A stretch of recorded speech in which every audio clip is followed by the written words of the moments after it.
Hey, welcome. I'd like to thank everybody for attending today's webinar. Certainly very excited to get started and hear Coach Russell.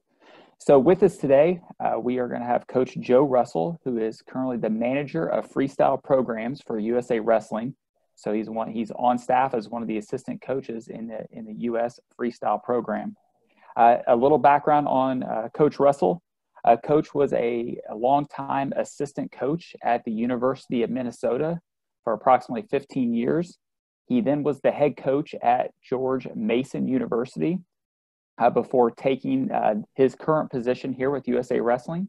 And so we're really excited to have Coach with us. Coach also holds a master's degree in sports management. So I know from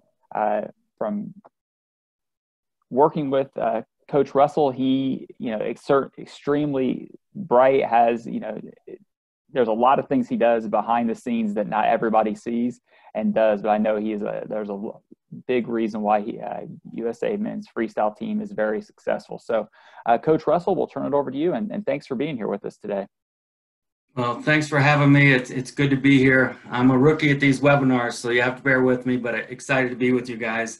Again, just want to say thank you. What I'm going to share today is about 20 different match strategies that I like to share with guys on the team. Try and get them thinking about it before they go out to compete.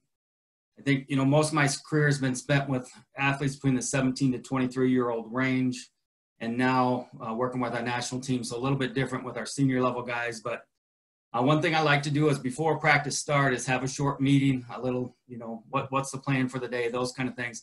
I think during those meetings before you start practice is a really good time to share with your team different philosophies you have for what you think will work well for them when they go out there and compete. So, or, before practice, or also moments where I call them teachable moments where you think an athlete is willing to listen, whether it's during your practice plan, going through different scenarios, or, after a competition when you're going over a film.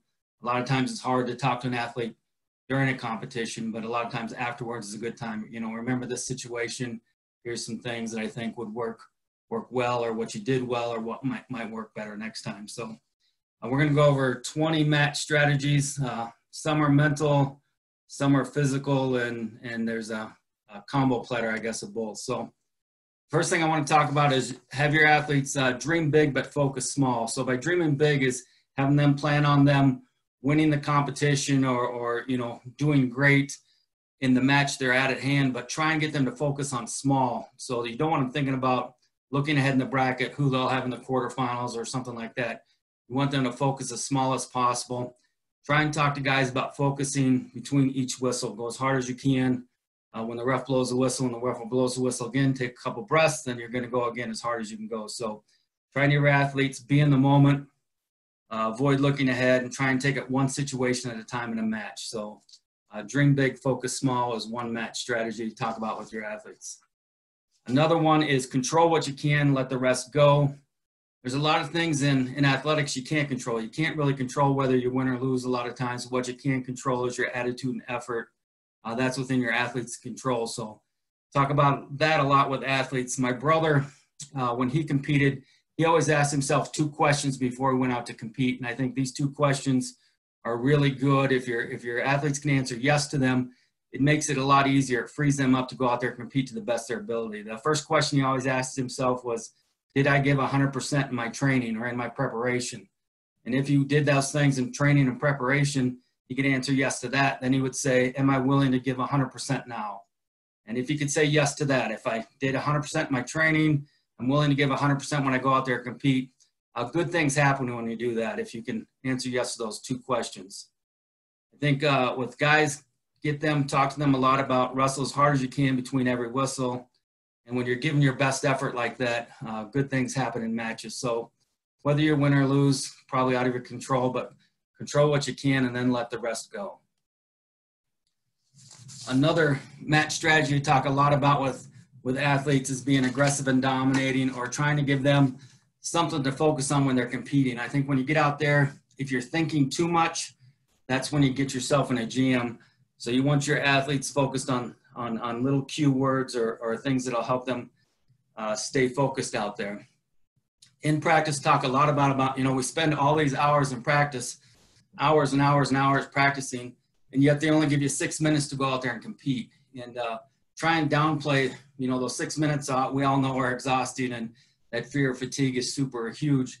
But try and get guys thinking like, look, we've trained so hard and you only get a show off for 6 minutes. You know, think about how much you want to do and how little time they actually give you to compete, and try and act like it's a bad thing as opposed to 6 minutes of being such a daunting thought.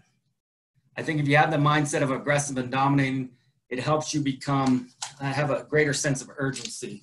And I think that's good when the athlete's out there competing. You know, they're trying to score points, they're trying to win positions. And by thinking of aggressive and dominating and how little time they give you to compete, it definitely fights off that fear of fatigue that hits all of us when we're out there in the heat of battle in a tough competition. So I think it's important to keep thoughts at a minimum. So if you can have your guys, you know, try and limit what they're thinking, or if they are thinking, they're thinking about being aggressive or thinking about being dominant or thinking about scoring points, something simple like that. So the negative thoughts can be shot down, made small in their mind, and they can think about a positive thing when they're out there on the mat. The next one I want to go over is do not show emotion. I'm talking more about negative emotions here. So I think it's fine if you're breathing hard. You know, you need to breathe hard. You need to get the oxygen to your muscles. So that's fine. I want guys to do that. Just don't show fatigue, pain, frustration, all those negative emotions that you can show in your body language and you can show when you're out there competing. Try and get guys to get to where they don't show that. You know, for example, if you're in a match and you're getting a scoring situation, you don't get the call you think is right, you don't agree with it. I want our athletes to act like it's no big deal. You know, as a coach in the corner, I'm the one that's going to go crazy for them and fight for them. But for them, I don't want them to show that frustration or that fear, that kind of stuff. So try and hold your emotions in a check as best you can. You know, sometimes you're out there and you're competing, you're starting to feel real fatigued, you're starting to hit that wall. I think you hide that feeling so, you know, the opponent can't show where you're at. It's always funny to me when you saw a wrestler get, you know, slap the mat out of frustration or something like that. As the opponent, that gives me energy because I know they're frustrated, I know they're struggling, or if they, you know, take longer to get back to the center, I can see, okay, you know, I got this person on the rope. So try and hide that, I think, is a big thing when you're out there competing. Don't show that negative emotion to your opponents. Keeps you from giving them some cues.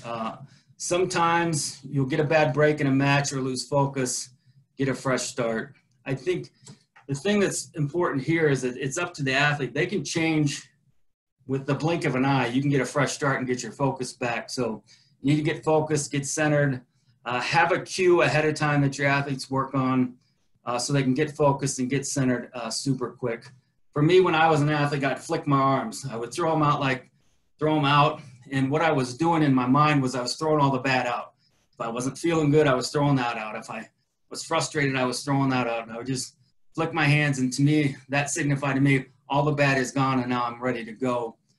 With your athletes, find something to work for them. I know some athletes, you know, they'll have a mark on their shoe they look at. And when they look at that mark, then they know, okay, I got to get focused on back to what I need, or the little circle in the center of the mat. Some people use that as a way to get recentered, refocused.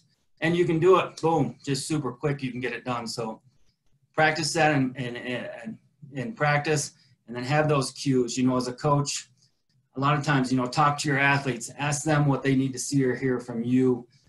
You know, I have some athletes that they want to hear a few things. You know, maybe an athlete will say, you know, when you're in the corner, I need you to remind me to move my hands, move my feet, or tell me something during the 30-second break, you know, something that gets them refocused, recentered.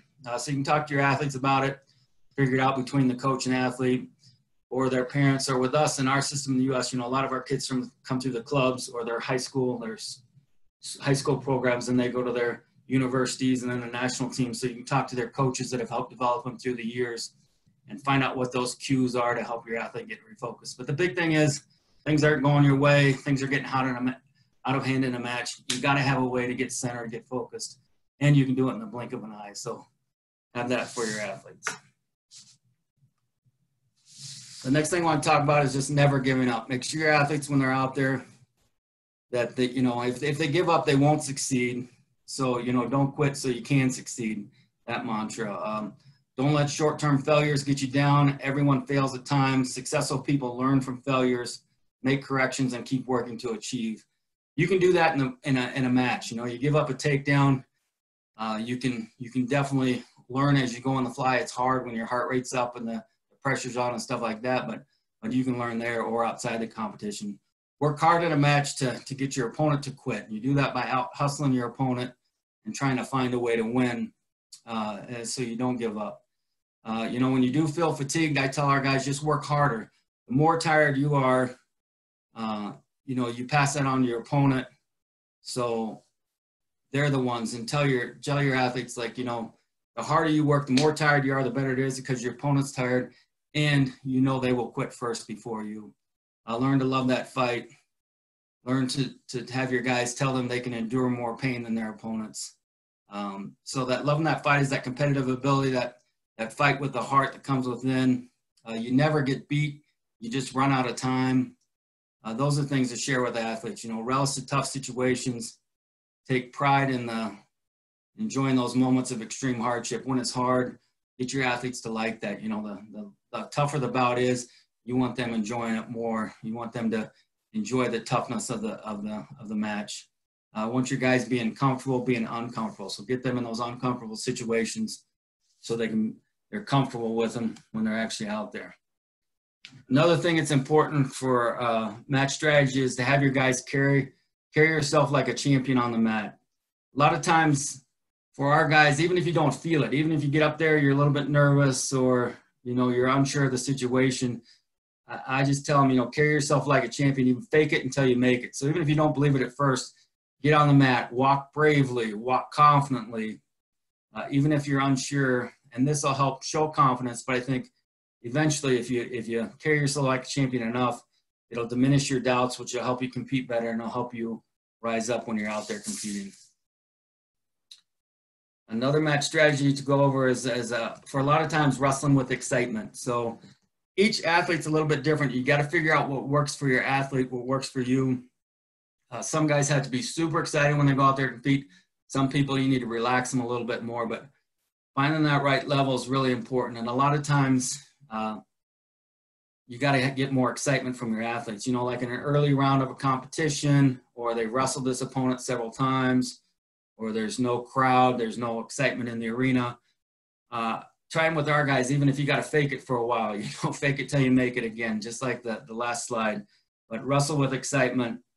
You know, if you need to yell, jump high before you get on the mat, you know, flex your muscles a little bit. Do something to raise that excitement level, so when you get out there to compete, you're in that competition mode. You're not just in a practice mode and you're ready to go. But finding that right level is important. Each athlete is unique with all these things. Some will fit some athletes, some won't fit others. But I think wrestling with excitement is a way you can get more out of yourself during a match. Believe it to achieve it. Belief is so huge in athletes. You know, they got to believe that they can win. They got to believe that they're the best. So, you know, what you focus on will become reality. So if you focus on your doubts, you focus on the negative, that's what will happen.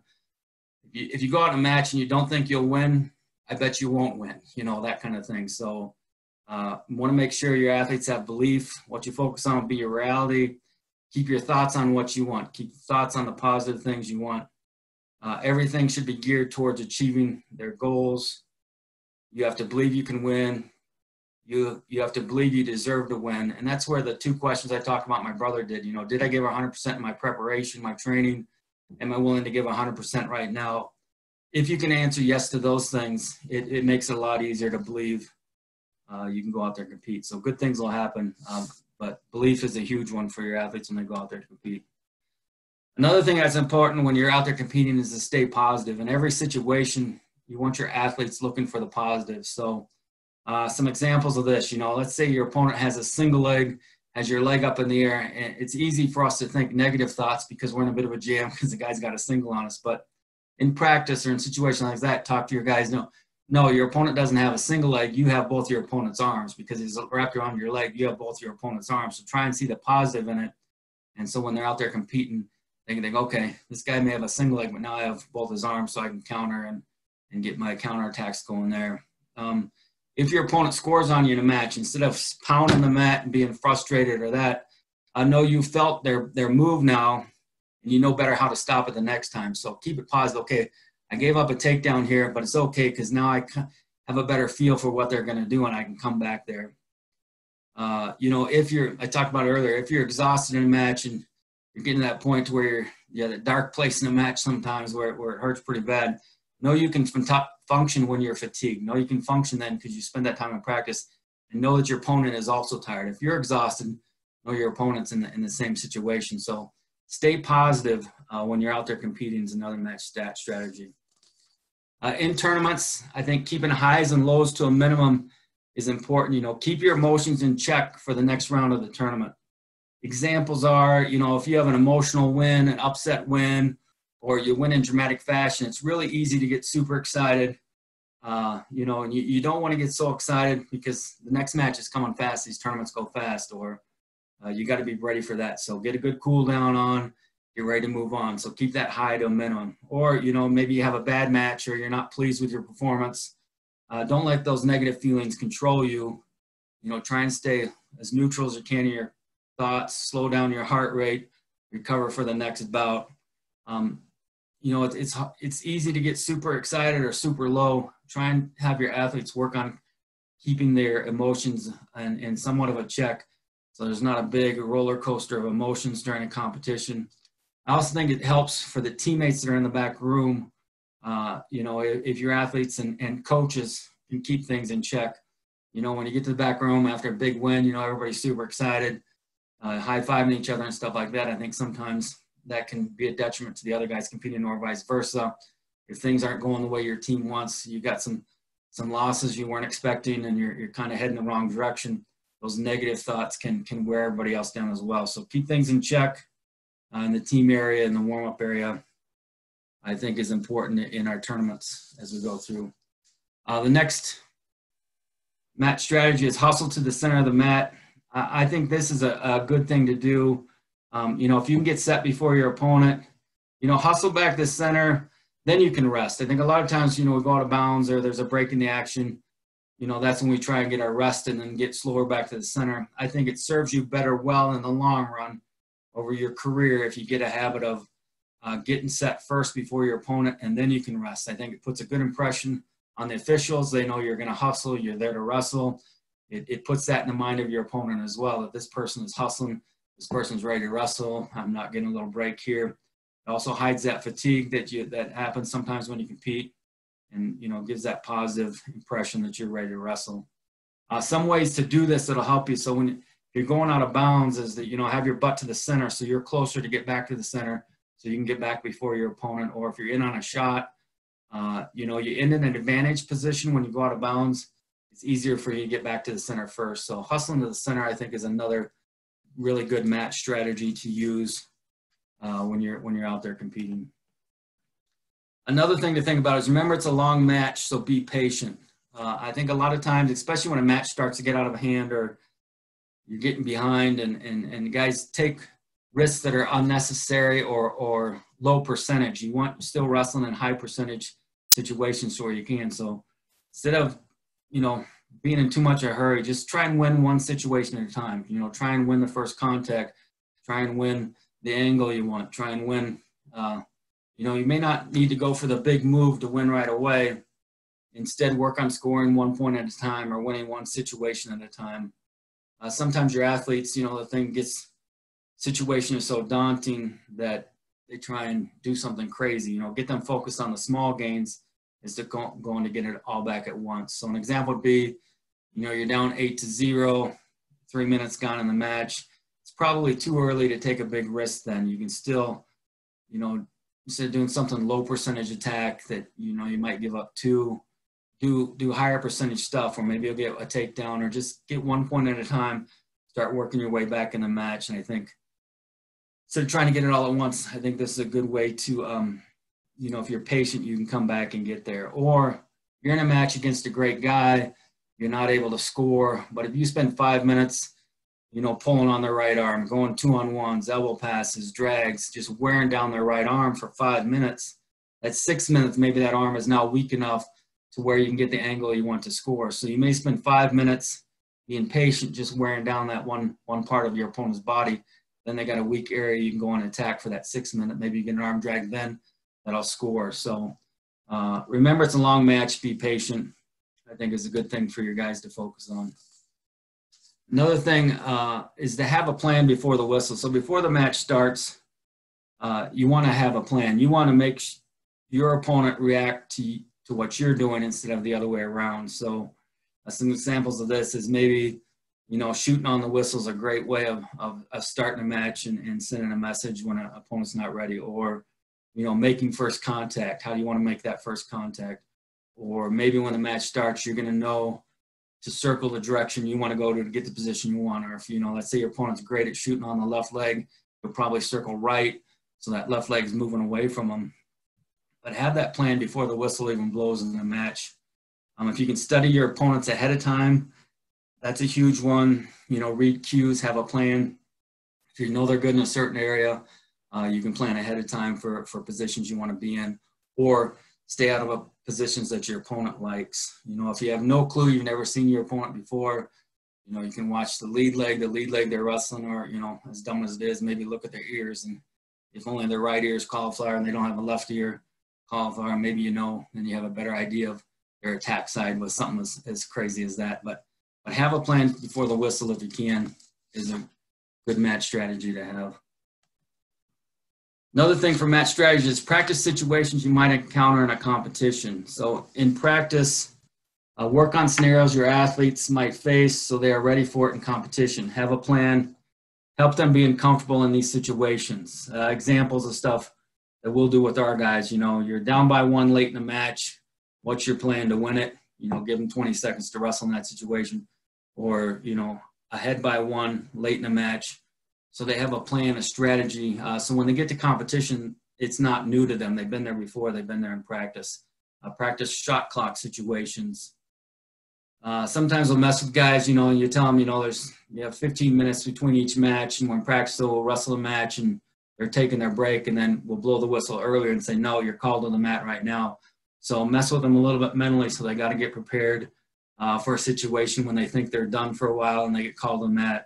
Have them prepare that ahead of time, so if it happens in competition, it's not scary or overwhelming to them. It's something they've already been through before.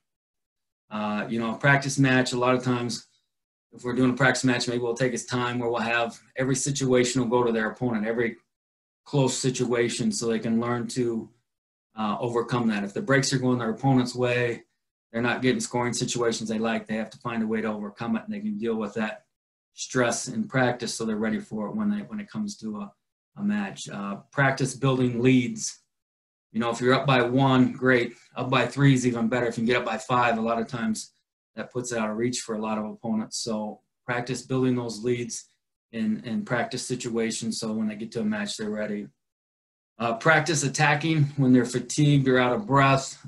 Some funny drills you can do there is just get guys really tired, then make them to attack, whether it's wrestling or, get them on a bike and get their heart rate super high and get them winded, then have them go out there and they got to get in positions where they score points when they're breathing hard. Or there's times when you can't get oxygen in your lungs, and there's a drill I like to do with guys where they have them hold their breath for 15 minutes and just hand fight. And so they're holding their breath, and then after 15 seconds, I say breathe. They start breathing and they attack. So they're learning to attack when they don't have good oxygen in their blood, lungs, when they're definitely fatigued, but get them feeling comfortable in that uncomfortable situation so they can attack. Another one that kind of a dumb drill I like to do is when you feel dizzy. Sometimes in a match you get in a crazy scramble, or it's hot, or the lights are bright and you get a little disoriented and stuff like that. So I have guys, one little drill is they just do 10 forward rolls, back and forth, back and forth, back and forth, get to their feet, and they got to do 3 shots in a row.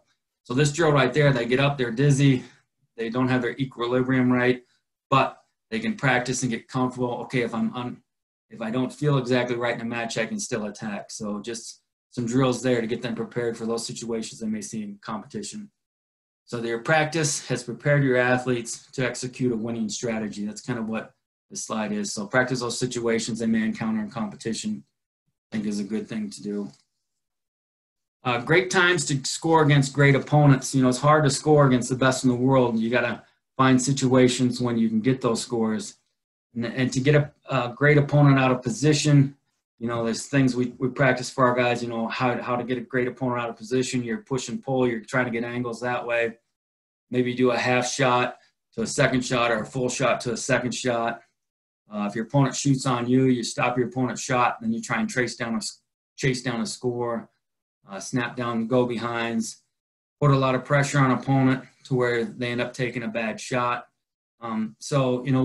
Just think of positions when the best are out of position is very rare, but if you can get them in that position, you got to be able to execute and score. So spend time during practice, and so your guys know when those opportunities come against great opponents, they can take advantage of them. So those are some where your opponents don't expect you to attack. So, all of us, it's human nature. We take little mini breaks. We may take a good guy may take half a second or just a little bit of time where he takes an extra breath or comes out of his stance just for a little bit when he doesn't expect you to attack.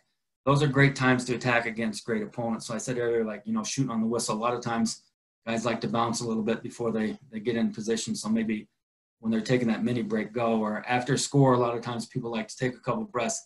That's when you want to attack super hard right away. After a crazy scramble, when you're out of breath, when you're a little bit dizzy, most people want to take a break, and that's why you teach your guys to know that's a great time to go. That's a great time to score against a great opponent. So think about those. When the best are out of position is the time to go. When the best least expect an attack is a good time to go. Maybe you're up by 1. They don't expect you to come after them, but if you come after them and get up by 3, it changes everything. So it's a good time to go. Or when your opponent is taking a mini break is a good time to go. So those are some great times to score against great opponents. Win the beginning and end of periods. And I think this is important. By attacking early, you send a message to your opponent that you'll wrestle hard for the duration of the bout. So that's why I say, sometimes it's good to attack on the whistle or to be aggressive right away. Have a plan for your guys to score early. The first to score win a high percentage of matches. So if you can get that first score, your odds of winning the match are pretty high. The same thing, scoring at the end of the periods, I think is a great way. If you go into the break and you just got a takedown, you'll have a little bit of momentum going in the break, and your opponent will have no opportunity to score on you. So if you can score at the end of the period, it's 2 you can get or 1 you can get. It won't be answered by your opponent. It gives you momentum going in the break. I also think scoring at the end of bouts, even if you're going to lose, win or lose, scoring at the end of bouts, I think is great because that's the last impression you put on that opponent you're going to compete against. So if you see them again, even if you lose, they know in the 6th minute you're still trying to score points. I think that sends a good impression. Or future opponents, we can all watch each other's video now pretty easy. And so you can see guys that are willing to go on that last little bit of a match. You want your opponent seeing that for the future. Even if it doesn't change the outcome of the match right now, you're sending the right message to your opponent and your future opponents. Scoring in short time situations. 2, you want to make sure your athletes have explosive finishes. So if they're short time in a match, you don't want something that takes a long time to finish. You want them, maybe a driving finish on a shot as opposed to, a different type of finish. So short time situations, practice those scoring situations as well. Another match strategy to make sure you have is have a move you can score on anyone when needed. So make sure your athletes know what's their go-to setup, what's their go-to takedown. Have one thing that they can score against the best when they need a score. So make sure you prepare them, with their thing. What if they are in a situation where they have to get a score? What's their plan? What's their go-to? I also want to make sure that athletes have a good 4-point move, a feet-to-back move, in case they need that 4-point move. If they need a 4-point move, what's their plan? What's their go-to? You want to make sure they also have practice a good pin hold in case they need that win or they need that. Those extra classification points, that maybe if they're in a Nordic bracket or if they're in a team duel, you want to make sure they have a pin hold that they can get as well. So what's their go-to? What's their go-to attacks when the situation they need it? Have that prepared ahead of time so when they're out there, they have that. And, the other thing that I guess goes hand in hand with this is you got to have your athletes got to be able to stop their opponent's attacks and score off of those attacks. So got to have great defense, but at the same end, they got to have a go-to attacks as well. The next match strategy is always be in a position to score, never be where your opponent can score. So talking with your athletes a lot about getting in those positions where the odds are in their favor to win a position. So do that in practice. You know, get your guys to teach them how to hand fight, learn how to hand fight, learn how to create angles, learn to stay in good position. That's when they're competing. They're working for positions they can attack from and keeping opponents from positions where their opponents have an advantage. This comes by, you know, you got to learn good technique, high percentage stuff. I think, you know, the average technique is great or position, beat a lot of people with it, but got to get them to beat opponents that are better than them, to get people to beat them that are better. You know, they got to have better technique, better fight, better shape. So spend time. Let's say, you know, like an over and under hook, you know, 50-50, both guys have the same position. You want to take that position and try and put the odds a little bit more in your favor. So maybe you elevate the underhook, you're heavier on the overhook, control the danger zone with your foot, with your underhook foot, stuff like that. So it's no longer a 50-50 situation. Even though you're both an over under, you have a more advantage in your favor. So always be in positions where you can score, never where your opponent can score is another match strategy. Next one I want to talk about is sometimes easy route is not the best option. What I'm talking about here is sometimes you got to force what you want. A little extra effort on the front end will probably save your athletes effort on energy in the long term. What I'm saying is, you know, drive finish on a double leg as a head outside shot as opposed to cracking an opponent down where it takes longer to finish, and maybe it's easier on the front end, but you're using more energy to get that score down the road. Or, you know, feet to back, instead of letting your opponent belly out, you know, get your shoulder, drive your shoulder in there so you can try and get that 4-point. A little extra effort on the front end will save you energy on the back end. So not always go the easy route. You get to the edge of the mat, instead of just walking your opponent out of bounds for the 1 point, a little extra effort trying to get that 2. You know, sometimes the easy route is not the best route. Do the thing that's a little bit harder, and that can help you have some success. I think next, open up for questions, and I think this will be a better time spent for you guys than me talking all the time. So we'll open up for questions. I also want to let you know these match strategies. I recently did for our Moments Off the Mat with USA Wrestling. We do it for our organization, but you guys, if you want to go on YouTube, Moments Off the Mat, number 20. I took a couple matches our guys wrestling, and they said was okay if I shared with people, and then I talk about some of these match strategies and others in that video. If you want to take a chance to watch it, you can go to YouTube and watch it. It's Moments Off the Mat, number 20, talking about a couple of our wrestlers' world championship matches. So with that, I think we can open it up to questions if you guys have any. Awesome. Thanks, Coach. For those of you that are on the webinar here, if you have any questions, at the bottom of your screen is a Q&A. Simply write down your question there, and we'll answer, you know, Coach will answer as many questions as time permits. And while we're waiting for those questions to kind of start coming in here, Coach, I do have a question. You know, from a preparation standpoint, as you're going with match strategies, what do you do when you prep an athlete before a match where they just ended another match? Like, what are some of the things that you do specifically in that 20 to 30 minute window to get them ready to go wrestle that next match? Yeah, a lot of good things you can do during that window. You don't want to over talk to them, but I think a part of it is just getting them emotionally back in check to where they're at. I try and do a lot of positive talk with them there. You know, some things from their first match that I thought was great. Get them ready for the next match by relaxing, but also, okay, your opponent's coming up next. If they're guys that like to know stuff about their opponent, you can let them know a couple things right then, or talk more positively. Here's some things I think you should do. So if I know the opponent is good in a situation, I'll tell my guy, you know, here's where you're good. So get here and basically talk about their opponent without saying their opponent's, you know, what their opponent will do. So get them thinking more about them. But I think during that break is just get their heart rate down, get them relaxed, and keep them thinking positive moving forward. Excellent, excellent. You know, notice that many of the strategies that you listed here, you know, were part of or mental strategies.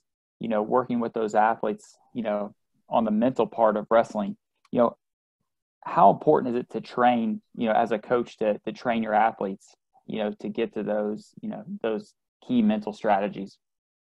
Yeah, it's something you definitely don't want to overlook as a coach. I think we all know, the techniques. We all understand wrestling, the physical part of it. The mental part is where you can make the huge gains with athletes and where, they can grow or fail. So you got to make sure you spend a lot of time on it. That's why I say, meetings at the start of practice, that's where you'll maybe hit it a little bit, or teachable moments during practice or after practice, during competition. Putting those right thoughts in their mind, and that mental part is so huge to our sport. So, your match strategy, when they go out there, they know these things are almost instinctive to them, but you want to make sure those instincts are the mental skills you want them out there competing with. So it's super important, in my opinion, to competing at a high level. Excellent, excellent. And so a question we have here says, what should the mindset of a wrestler be when there's 30 seconds left and they are losing 8-5? I think mindset, first of all, is you got to love those tough situations. Man, I'm in a jam. This is going to be fun when I figure out how to win this thing. So get them thinking positive. Those tough situations are okay, and you get them in practice where they practiced it before. So, 30 seconds down, I'm down 8-5. What's my plan to win it? If I got a really good single leg, I'm going to take my opponent down and try and transition into a leg lace, get a 2-2, I win. But get them, instead of fearing that kind of situation, or, oh no, this is overwhelming to me, what am I going to do? And spend time in practice with it, and spend time teaching them that those tough situations, they got to love those. Those are the fun things, when it's the tough part of the match, that dark part of the match, when things are looking crazy, you got to try and get them to be kind of have a perverse, I guess, enjoyment of a tough situation. So when they get in there, they enjoy the competition and they go for it, and try and think positively. A lot of times, guys are ahead by 3, instead of thinking positive, like, they've earned it. Now my opponent has to come after me. I'm up by 3. This is great. A lot of guys will start fearing, oh no, I can't give up a takedown. I can't do something stupid. So, if you're down by 3, think, well, maybe my guy's a little nervous over here because he has the lead. He knows I got to come. So, what's my plan? If he knows I'm going to come, he's going to stop my first shot. So I got to have a great second shot. That's why I talk about second shots being important against great opponents. They can stop the first one, but can they stop the second or third attempt? And so have a plan ahead of time. And if you're behind, know the other guy who has the lead, he's trying to sit on it. And that's kind of tough sometimes too. So maybe I got a little advantage here because I get to get let loose and let things fly right now. So keeping it positive, I guess the short term to that answer. Good. Another question here, Coach, says, some wrestlers are able to get inside the mind of their opponents, to be able to score. How can that be practiced? How can those tactics be, implemented in practice? I think with experience, guys learn to feel situations. They feel when a guy lets off a little bit. They can feel when somebody starts to take a back seat to them. So, in practice, that's why I talk about, don't show those negative emotions. If you're competing against a person and you can see them getting uncomfortable and you can see their body language, they don't even have to say anything, their body language. Maybe they have a weird look on their face, or maybe they come out of their stance because they're tired. You can teach your guys to see that in practice or see it in matches. When you watch film, you go back and watch film after a tournament, a lot of times, sometimes when you're in the heat of the battle as a wrestler, it's harder to see. It's easier to see from the coaching chair, but you can show it to them in film. Like, look, see your opponent came out of position right here, or see how they put their head down, when they were on the mat instead of staying in a fighting position.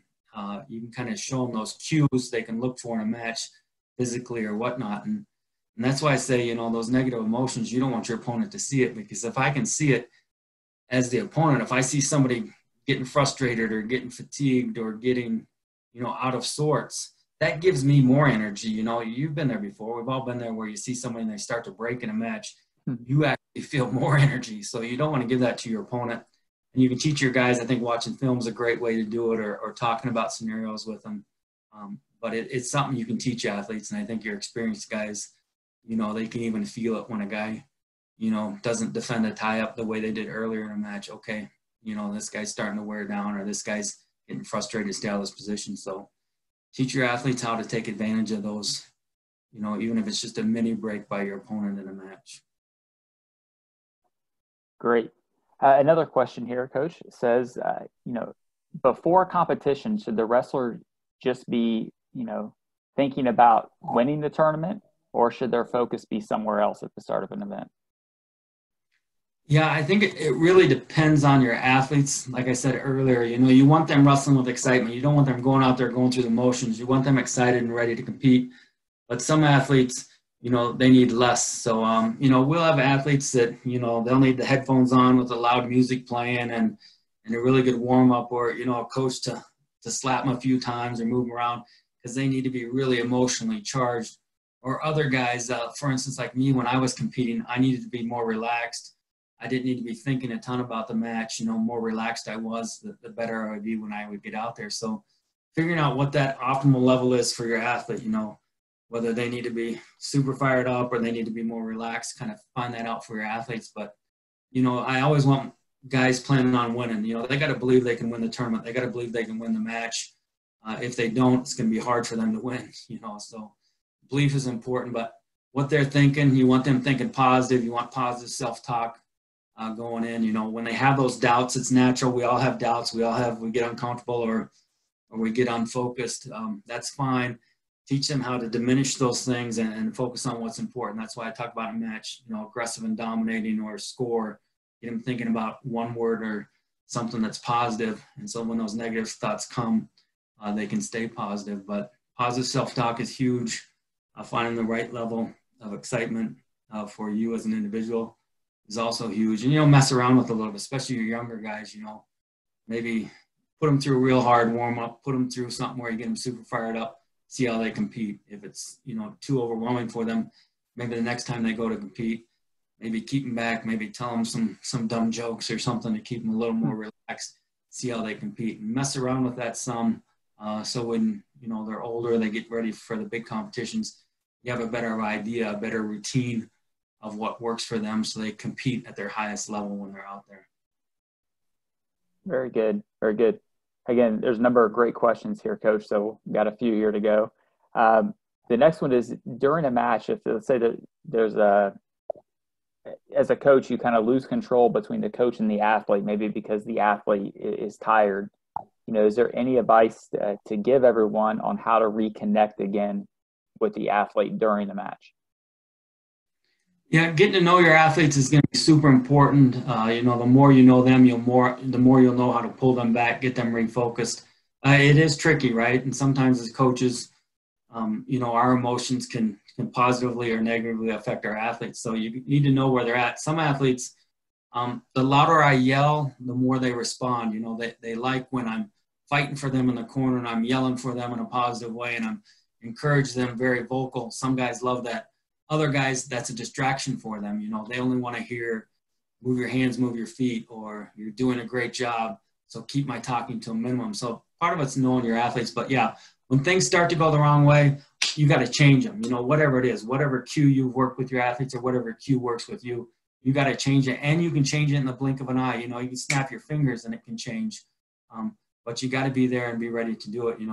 Sometimes it's as simple as, just relax, bring your level down, maybe a hand language like this. Okay, let's just bring it down.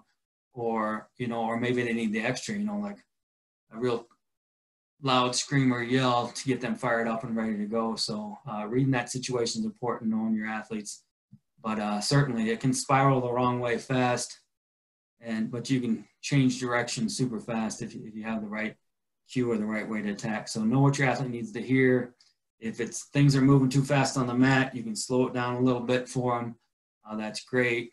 And with those different cues, either words or body cues, something to get them going. A lot of times when it's in that last 30 seconds, they're down by 3, up by 3. I like to just point to my heart. I don't want them thinking anymore. Just wrestle with your heart right now. This is where your heart comes in, and this is where you win it with your heart. And I think some guys will respond well to that. Now shut your mind off. Your body knows what to do. You spend enough hours that your body will react the way you want. So instead of wrestling here, just wrestle with your heart right now. And I think sometimes that works for athletes to get them refocused as well. Very good. We've got 2 questions, one from Abraham and one from Barry. Both very similar here.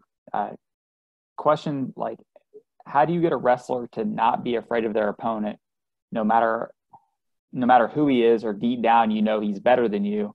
And Barry's was, what are some strategies for overcoming an opponent you've met several times but still haven't beaten? So kind of the same process here. How do you get past that mental block potentially, or what are some strategies to help you get past that part where you maybe think you're not as good as the opponent, or have shown that in your matches, to get past that, to be able to go compete and potentially win it the next time? Yeah, no doubt. This is a tough thing. That belief is a hard thing, especially you're a new guy on the senior level circuit and you're wrestling a defending world or Olympic champ. Your odds of winning aren't great. But like I said, either carry yourself like a champion on the mat, even if they don't believe it, fake it until you make it. I believe in that. So you walk out there like you're the champion. Walk out there, walk confidently, walk bravely, and hopefully it'll start changing your emotions to where you start to believe it a little bit more. I think that's one thing that'll help you, is just, fake it till you make it and get out there and try and have that belief if you can.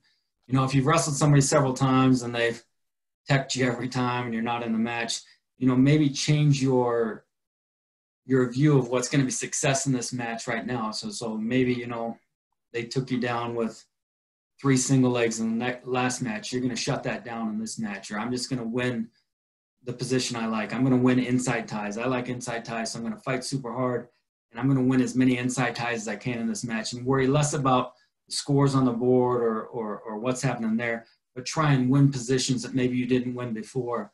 And you got to find some positives to cling on to start getting that belief and building that belief. And, it may not happen in that match, winning and losing sometimes out of our control, but if we try and make improvements and change our thought process a little bit, I think sometimes that helps. I've had guys that had no business competing in a tournament they were at and kind of change the philosophy. Okay, instead of getting teched in the first period of every match, let's see if we can make it all 6 minutes of this match. See if you can stay out there and compete for 6 minutes and make those small gains, so down the road you can make those bigger gains. So yeah, it's tough, especially when you're in a situation where you're outmatched and your athlete knows that you know it. But I think, even faking that confidence, faking that belief, faking like they're a champion at first, that'll help them start to believe. And you want to have that right body language when you're getting out there ready to compete. Hopefully, did that kind of answer your questions? I hope that's kind of my thoughts on it. No, it's good. Thanks, Coach. The next question here was, what type of, game plan do you have before big competitions? Like maybe a world championship versus, just going to another competition leading up to it. You have a different game plan. Yeah, I don't think we change our game plan a lot. I think it's easier for guys to get excited for world championships. It's easier for them, especially, if it's like a World Cup where it's a team event. I think the guys enjoy that a lot, where they're competing for their team as well. So I don't think you change a lot. You still try and get the guys to take care of their individual concerns, their needs to get themselves ready. And if they're doing what they need to do to get ready, the rest will take care of, for the team will take care of it if they're doing what they need to. But try not to make it bigger than it is. The circle's the same size when they get out there to compete. It's the same situation, whether there's, 15,000 people in the stands or 15 people in the stands. It's still the same. So trying to get them to that optimal level of excitement and readiness for their competition and to get there. But, when the stakes are higher, you got to watch your guys mentally a little bit. Sometimes when the stakes are real high, that's better for some guys. Other guys, that puts them in a bit of a jam. So you got to read them where they're at mentally. And, so you can look a guy in the eye and see if they're ready and excited to go out there and compete, or if they're, nervous or don't believe they can compete. You got to speak greatness into them at that point and just, hey, you're ready for this. You've put in the time in the room. You've ran the miles, you've lifted the weights, you've worked on the techniques, you've sparred in positions. You're ready for the positions you're going to hit today. You can go out there and do it and speak that belief and greatness into them, and then get them out there and get them ready to go. But, sometimes for our guys, especially our veteran guys, they get sometimes too excited for the big events, because that's what they've been waiting for all year. Now the fun's ready to begin. So you almost want them to relax a little bit more, where if you're just going into a tournament where there's not a lot of fans or that kind of stuff, that's when you try and do stuff to help them get their excitement level more. So it's reading your athletes and seeing where they're at. But, I don't want them changing a lot between competitions. You try and work it out in those early competitions so they know where their right level is at. So when they get to the Worlds, you don't want to change a lot. They've already figured out what the right things to do to have them compete at their best level. Great advice. The next question here, Coach, is, what do you get, or what advice can you give a wrestler who was set on gold but just lost the semifinal match and now has to wrestle for bronze?